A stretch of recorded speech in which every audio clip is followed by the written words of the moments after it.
Cristo nos ha dicho lo suficiente para que sepamos que el infierno es un lugar que hay que evitar. Jesús lo describió como un lugar de oscuridad, de agonía, de separación de Dios. Y lo consideraba tan terrible que habló de ello extensamente, tanto a las multitudes como a sus discípulos. ¿Y por qué lo hice, hermanos? Sencillo, Él desea que tú y yo evitemos ir a ese lugar. Él quiere que tú comprendas que habrá un día de juicio. Y Él no desea verte allí porque ese lugar no fue creado para la humanidad. Fue creado para Satanás y sus ángeles. Cada vez que un ministro se para detrás de un púlpito para predicar, el tema más impopular que cualquier ministro puede elegir es el tema del infierno. Sin embargo, la Biblia tiene casi tanto que decir respecto a este tema como cualquier otro tema que se pueda encontrar en ella. Por eso no podemos ignorarlo, aunque incomode a la gente. Ahora, si ustedes se pueden a pensar, la palabra infierno se utiliza en miles de conversaciones de cientos de maneras diferentes cada día. Algunas personas utilizan la palabra infierno para maldecir, otros la utilizan para describir sus vidas. Esa expresión, estoy viviendo un infierno. Una vez recibí una carta de un alcohólico que decía que estaba viviendo un infierno. Una mujer me escribió que solo llevaba 2 años de casada, pero que su casa ya era en la tierra un infierno. Quizá muchos podrían decirlo otra vez. Sin embargo, dentro de la iglesia, la doctrina del infierno no solo es impopular, sino que está casi olvidada. Y cuando hojeamos algunos libros en la biblioteca, descubrimos que no se habla mucho del infierno. No hay muchos sermones sobre ese tema en los últimos años. Y como casi no se predica, parece que hoy en día poca gente cree en el infierno. Varios ministros me han dicho que nunca han predicado un solo tema sobre el infierno. Y sin embargo, cuando leemos el Nuevo Testamento, podemos encontrar una y otra vez referencias directas a este tema. Y la mayoría de ellas las hace Jesucristo mismo. Tal vez porque algunas personas asocian el infierno a la vida, con una especie de teología anticuada, en la que el diablo es representado como una criatura de color rojo profundo, con un tenedor, con pezuñas, con cuernos. Quizás por eso no puede imaginar que alguien pueda tomar ese tema en serio.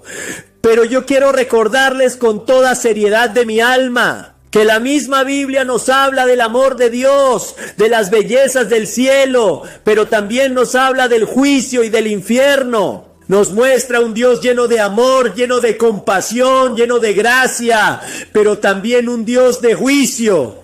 Un Dios que ha preparado un castigo eterno para Satanás y sus ángeles y aquellos que no le quieran recibir. Ahora, solo hay una persona calificada y que tiene la autoridad para hablar de la vida futura, y esa persona es Jesucristo. Lea en el Nuevo Testamento algunas de las declaraciones que Cristo hizo sobre este lugar llamado infierno. Él dijo: no teman a los que matan el cuerpo, pero no pueden matar el alma. Teman en cambio a aquel que puede destruir el alma y el cuerpo en el infierno. Eso lo podemos hallar en Mateo 10:28. Luego dice: luego dirá a los que estén a su izquierda: apartésen de mí, malditos, al fuego eterno, preparado para el diablo y sus ángeles. Mateo 2541. Incluso podemos oír a algunas personas que dicen que viven según el sermón de la montaña y que por eso no pueden creer en el infierno. Pero escucha lo que Cristo dijo en el sermón del monte: pero yo les digo que todo el que se enoje con su hermano quedará sujeto al juicio del tribunal, y cualquiera que maldiga a su hermano quedará sujeto al fuego del infierno. Mateo 5:22. Ahora hay muchas palabras similares que salieron de los labios de nuestro Señor, en las cuales resaltaba el hecho de que la gente debía evitar el infierno adentro. A toda costa. Hay 4 palabras que se han traducido como infierno en nuestras Biblias. Una palabra que se tradujo en el Antiguo Testamento para referirse al infierno era la palabra Seol. Y se traduce varias veces como infierno y significa un estado invisible, un inframundo tenebroso. Y estas palabras siempre se asocian con el dolor, la tristeza, la destrucción. Son usadas en conexión con la palabra Seol. Ustedes podrán recordar que Jacob dijo cuando le trajeron la túnica de José manchada de sangre, dijo: descenderán mis canas con dolor al Seol. La segunda palabra es Hades, que se traduce en el griego y se utiliza 10 veces en el Nuevo Testamento. Significa básicamente lo mismo que la palabra hebrea Seol en el Antiguo Testamento. El juicio y el sufrimiento siempre están relacionados con ellas. La tercera palabra es Tartarus, usado una sola vez en 2 Pedro 2:4, donde dice que los ángeles desobedientes son arrojados al Tartarus. Indica un lugar de juicio como una prisión o un calabozo donde hay una intensa oscuridad. La cuarta palabra es Gina, utilizada 12 veces en el Nuevo Testamento y traducida con frecuencia como infierno, Gena, en la transliteración griega del valle de Himón. Y es la palabra que Jesús utilizó para referirse a ese mismo valle, un lugar a las afueras de Jerusalén en aquel día, tiempo donde la basura y los escombros ardían continuamente. Ahora nadie puede leer la Biblia sin reconocer que la paga del pecado es la muerte. Romanos 6:23. Nadie puede leer la Biblia, ni siquiera casualmente, sin darse cuenta de que se acerca un día de juicio, de ajuste de cuentas. Nadie puede leer la Biblia sin reconocer que existe un Dios. Infierno. Ahora, es cierto que nosotros creamos nuestros infiernos terrenales a partir de las pasiones, el egoísmo, el pecado que inundan nuestras vidas. Siempre hay material de sobra para fabricar un infierno en la tierra. Y muchos de nosotros hemos creado uno del que no podemos salir. Sin embargo, la Biblia indica no solo que puede haber un infierno de nuestra propia fabricación en la tierra, sino que hay un infierno en el futuro, hacia el que se dirigen todos los que rechazan a Cristo. Muchas personas se preguntan: ¿por qué esa doctrina que parece tan irrelevante debería ser traída a nuestra atención, a colación? ¿Por qué deberíamos prestarle tanta atención? ¿Por qué debería ser importante hoy en día para nosotros? Bueno, en primer lugar, quiero que pongan atención a esto. En primer lugar, deberíamos huir del infierno debido a las advertencias que Dios hace al respecto. Nuestro Padre no pierde el tiempo en palabrería. Él hace que cada palabra cuente. Y haremos bien en prestar atención a sus amorosas advertencias. Su palabra dice: Dios no perdonó a los ángeles cuando pecaron, sino que arrojó al abismo metiéndolos en tenebrosas cavernas y reservándolos para el juicio. Tampoco perdonó al mundo antiguo cuando mandó un diluvio sobre los impíos, aunque protegió a 8 personas, incluyendo a Noé, predicador de la justicia. Todo esto demuestra que el Señor sabe librar de la prueba a los que viven como Dios quiere y reservar a los impíos para el castigo del día del juicio. En segundo lugar, debemos evitar el infierno por la forma en que Cristo se refirió a él. Lo llamó castigo eterno, lo llamó tinieblas de afuera, lo llamó lugar donde habrá llanto y rechinar de dientes, lo llamó horno encendido, Mateo 1342. Lo llamó el fuego eterno preparado para el diablo y sus ángeles, Mateo 25:41. Lo llamó un lugar donde el gusano de ellos no muere y el fuego no se apaga, Marcos 944. También lo describió como un lugar donde tenemos conciencia y el uso de nuestras facultades en la historia de Lázaro, Lucas 16:19-31, que muchos creen que es una parábola, pero en realidad fue una historia que Cristo relató. Cristo dijo que en el Hades el rico levantó los ojos y vio de lejos a Lázaro. Y el rico estaba en agonía y en tormento, tenía la facultad de hablar. Escuchen. Así que alzó la voz y lo llamó: Padre Abraham, ten compasión de mí, manda a Lázaro que mosquela. punta de su dedo en agua y me refresque la lengua porque estoy sufriendo mucho en este fuego. 1624 también tenía recuerdos porque dijo: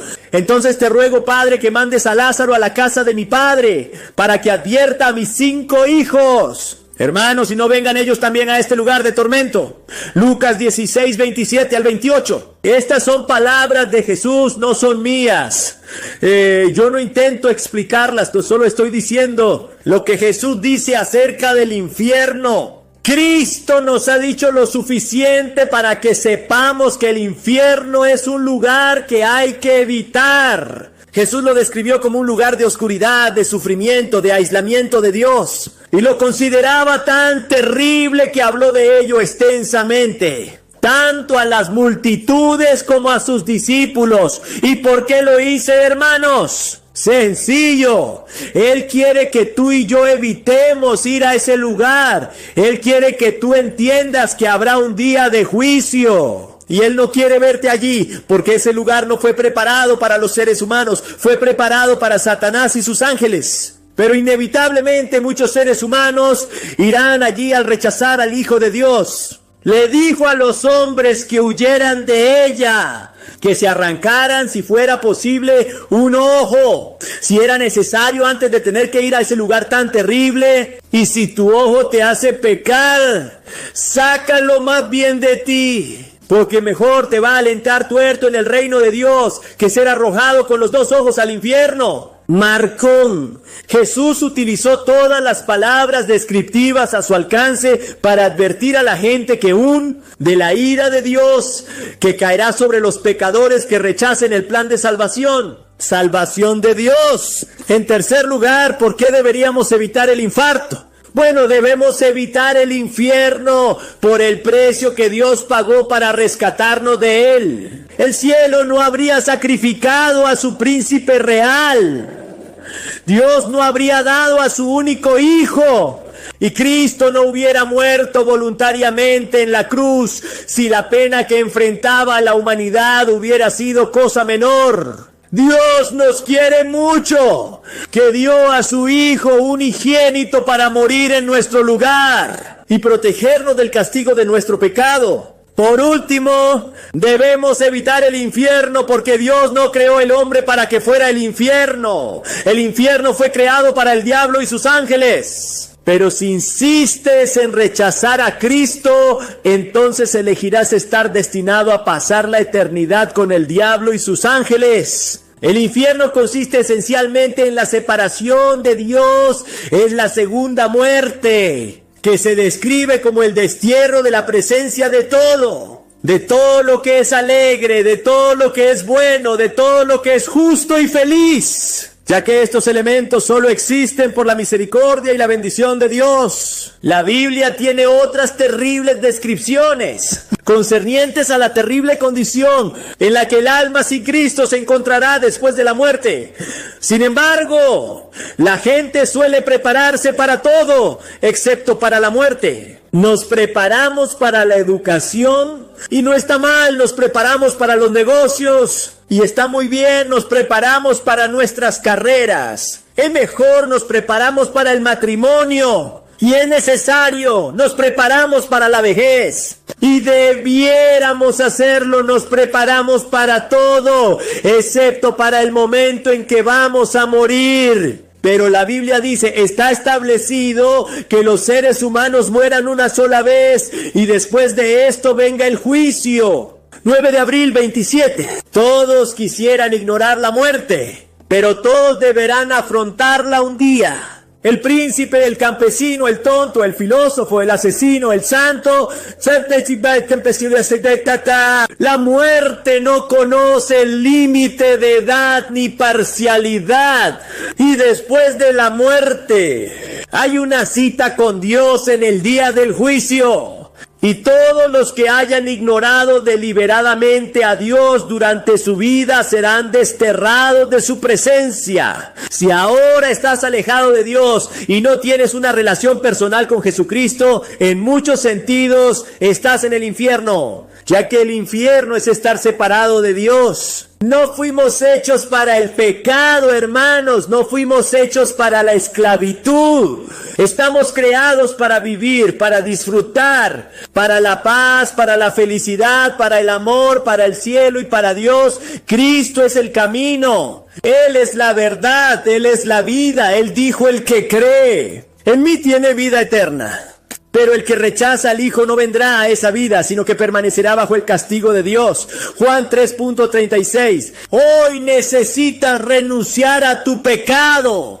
Te arrepientas de tus pecados y recibas a Cristo como tu Señor y Salvador. Ahora mismo deberías darle tu vida a Cristo y permitir que Jesús entre en tu vida. Entrégale tu corazón y tu devoción. Él dice: hijo mío, dame hoy tu corazón y mire tus ojos por mis palabras, porque Él pide el corazón. ¿Por qué Él no pide tu mente? ¿Por qué Él no pide tus riñones? ¿Se han preguntado? Bueno, Él pide el corazón porque la Biblia dice que de Él mana la vida. De lo profundo del corazón salen los malos pensamientos, los homicidios, salen las malas palabras, salen las guerras. Él está pidiendo a tu corazón. Él quiere reinar en tu corazón. Dale hoy tu corazón a Cristo y pasa de muerte a vida. Luego debes arrepentirte, porque sin arrepentimiento de pecados tampoco habrá el perdón. Y debes comenzar a seguir a Cristo en este camino. Solo así te salvarás de un día ir a ese lugar de tormento, de dolor, de separación eterna de Dios y de sufrimiento. No hay otra forma, solo a través de la sangre de Cristo, solo a través de ese camino que Él abrió a través de su cuerpo, cuando fue destrozado allí en esa cruz, solo a través de ese sacrificio que Él hizo por ti. Por mí podemos entrar ante ese trono de gracia y ser librados del infierno. ¿Estás dispuesto a entregar tu vida hoy a Él? Tendrá un costo. No el costo de tu salvación porque lo pagó Cristo, pero tendrá el costo de tu propio pecado. Te costará negarte a tus propios deseos malos y mundanos. Te costará el dejar de hacer tu voluntad y entregarle tu voluntad a Cristo. Pero será la mejor decisión. Entrégalo y tu vida a Cristo. Esperamos que este mensaje haya sido una gran bendición para tu vida y que hoy puedas tomar una decisión por Cristo. Si es así, solamente repite esta oración: Señor Jesús, hoy reconozco que soy pecador. Me arrepiento de haber fallado y haber pecado contra ti. Te pido que me ayudes a seguirte, a amarte y a glorificarte, que entres en mi corazón, que escriba mi nombre en el libro de la vida y que yo pueda servirte en santidad y justicia. Si este contenido ha sido una bendición para ti, te pedimos que te suscribas a nuestro canal, que compartas este mensaje con aquel que tú sabes que lo necesita y que sigas adelante en el camino cristiano. Busca una iglesia donde se predique la palabra de Dios.